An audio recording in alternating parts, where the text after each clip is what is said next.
नमस्कार। द्वादश भावों के विचारणीय विषय के क्रम में इन भावों का शरीर से भी संबंध है। जैसे शीर्ष, मुख, बाहु, हृदय, कटिबस्ती, गुह्य संज्ञानी आदि। यानी प्रथम भाव जो है वो शीर है। दूसरा जो भाव है शीर्ष मुख है। तीसरा भाव जो है वो बाहु है, कंधा, इसका विचार करते हैं। चौथा जो भाव है, ये चतुर्थ भाव, वो हृदय है, हृदय का विचार करते हैं।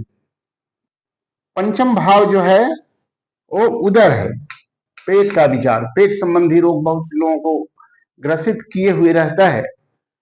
उनका अगर ऐसा कुछ प्रश्न होता है तो उसका विचार इसी पंचम भाव से भी करते हैं।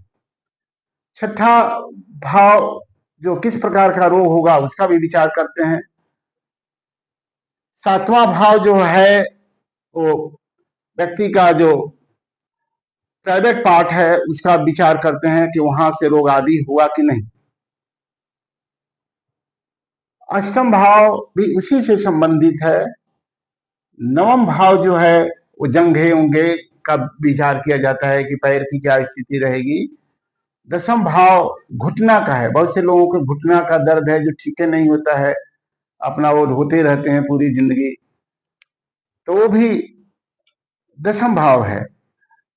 एकादश भाव घुटना और चरण के बीच का जो पिडली जिसको बोलते हैं उसका विचार, और द्वादश भाव से नेत्र और चरण आदि का विचार किया जाता है। पहले क्रम में द्वादश भावों से विभिन्न बातों को बताया था कि ये विचार करना चाहिए, लेकिन स्वास्थ्य भी जीवन का एक महत्वपूर्ण अंग है। और ज्यादातर लोगों का जो मेडिकल एस्ट्रोलॉजी से भी संबंधित प्रश्न होता है कि थोड़ा मेरा देखिए कि आने वाला समय मेरे स्वास्थ्य के लिए कैसा रहेगा। इसलिए इस समय में इसका एक थोड़ा सा क्रम लिया आपके लिए कि आप मेडिकल पक्ष को भी जानें। इन भावों के साथ कुछ आचार्यों ने एक बड़ी सुंदर कहानी की कल्पना की और कहा कि सबसे पहले शरीर आता है, इसलिए प्रथम भाव जो है वो तनु भाव है, शरीर भाव। उस शरीर के पोषण आदि करने के लिए धन चाहिए और कुटुंब चाहिए, इसलिए दूसरा भाव धन और कुटुंब हो गया। फिर बच्चा जब 1 2 3 साल का हुआ तो फिर उसके भाई बहन होने की संभावना रहती है, इसलिए वो तीसरा भाव हो गया। फिर एक भाई बहन हो गया तो माँ का प्यार जो है वो बंटने की संभावना रहती है। माता के द्वारा इस जातक का कितना स्नेह प्यार मिलेगा, इसलिए वो चतुर्थ भाव हो गया।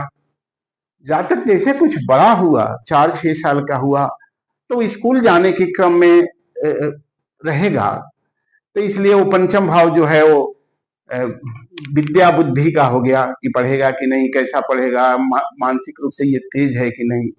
फिर व्यक्ति थोड़ा बड़ा जब होता है तो उसको थोड़ी सी विरोधी भी उत्पन्न हो जाते हैं, थोड़ी सी स्वास्थ्य बाधा भी उत्पन्न हो जाती है, इसलिए छठा भाव हो गया। फिर जुआ अवस्था आया तो सातवां भाव हो गया, स्त्री भाव हो गया, जया भाव हो गया, विवाह स्थान हो गया। एक प्रश्न यहाँ पर ये उठता है कि पंचम भाव यानी पुत्र का जो भाव है वो पहले है और विवाह भाव जो है वो बाद में क्यों है? क्योंकि पहले विवाह फिर संतान। यहाँ जो है आपके ज्योतिष में पहले संतान फिर विवाह। तो आचार्यों और महर्षियों की क्या दृष्टि थी? एक आचार्य जी ने इसका विस्तारित व्याख्या करते हुए कहा कि पहले के समय में पहले ये विचार कर लिया जाता था कि इस जातक का पुत्र जो है वो प्रभावशाली होगा कि नहीं, इस समाज के लिए कल्याणकारी होगा कि नहीं। अगर ऐसा योग है तब वो विवाह करते थे और पुत्रोत्पत्ति करते थे, संतानोत्पत्ति करते थे। आगे जैसे विवाह हो जाने के बाद से फिर अष्टम भाव जो है वो आयु और आरोग्यता का है, आयु और आरोग्यता का है। क्योंकि सप्तम भाव जो है विवाह भाव है। विवाह भाव के एक भाव पहले शत्रु रोग है दूसरे तरफ जो है वो आयु आरोग्यता आदि का भाव है, क्योंकि विवाह के बाद ये दोनों चीज प्रभावित होता है, इसलिए इसमें संतुलन रखना जरूरी होता है। फिर नवम भाव है भाग्य भाव बताया, दशम कर्म को, फिर लाभ और व्यय बताया। आप प्रस्तुत कुंडली को आप थोड़ा देखें और समझें। इस प्रस्तुत कुंडली से आप ये समझेंगे कि कैसे भावों का विचार किया जाता है और क्या लिखना चाहिए फलादेश के क्रम में। अब देखिए, हमने 11 नंबर है, 11 नंबर को हमने यहां लिख दिया। 11 नंबर का मतलब कि कुंभ लग्न है, तो इसलिए लिखा हमने प्रथम भाव कुंभ लग्न, स्वामी शनि। कुंभ का स्वामी शनि जो है वो दशम भाव में 8 नंबर में है, तो वृश्चिक राशि का है। यानी लग्न कुंभ है 11 नंबर, उसका स्वामी शनि है और दशम भाव में वृश्चिक राशि का है। तो ये नोट बनाना चाहिए अपने कुंडली के बारे में कि मेरा लग्न कुंभ, उसका स्वामी दशम भाव में वृश्चिक राशि में है। उसी तरह से दूसरे भाव को जब आप देखेंगे, दूसरे भाव में मीन राशि, उसका स्वामी बृहस्पति नवम भाव में तुला राशि में स्थित है, ये लिखेंगे। उसी तरह से तीसरे भाव का लिखेंगे, तीसरे भाव में मेष राशि, उसका स्वामी मंगल केतु के साथ तीसरे भाव में ही स्थित है। उसी तरह से चतुर्थ भाव का आप इस कुंडली वाले के लिए लिखेंगे, चतुर्थ भाव में वृक्ष राशि, उसका स्वामी शुक्र चतुर्थ भाव में ही चंद्रमा के साथ स्थित है। तो प्रत्येक भावों का आप एक नोट बनाएं, अपने अपने कुंडली का बनाएं, फिर फलादेश करने में आपकी सहजता होगी आपको। उसी तरह से पंचम भाव में लिखें, पंचम भाव में मिथुन राशि, मिथुन राशि का स्वामी बुध जो है वो छठे भाव में कर्क राशि का है और पंचम भाव में सूर्य है। ये हो गया पंचम भाव का। छठे भाव का इस कुंडली में कैसे लिखेंगे, छठे भाव में कर्क राशि, कर्क राशि का स्वामी चंद्रमा चतुर्थ भाव में वृक्ष राशि का है तथा छठे भाव में बुध बुध बैठा हुआ है।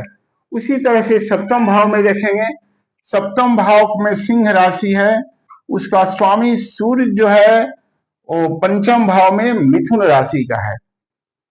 उसी तरह से अष्टम भाव का भी लिखें, उदाहरण के तौर पर इस कुंडली से ही लिखें। अष्टम भाव में कन्या राशि, इसका स्वामी बुध छठे भाव में कर्क राशि का है। नवम भाव के बारे में प्रस्तुत कुंडली के अनुसार ही लिखें। नवम भाव में तुला राशि, इसका स्वामी शुक्र चतुर्थ भाव में वृक्ष राशि का है तथा नवम भाव में राहु और बृहस्पति है। दसम भाव का लिखेंगे कि दसम भाव में शनि है, दसम भाव में वृश्चिक राशि है, इसका स्वामी मंगल मेष राशि में तृतीय भाव में स्थित है। फिर एकादश भाव के बारे में लिखेंगे, एकादश भाव में धनु राशि, उसका स्वामी बृहस्पति तुला राशि में नवम भाव में राहु के साथ है।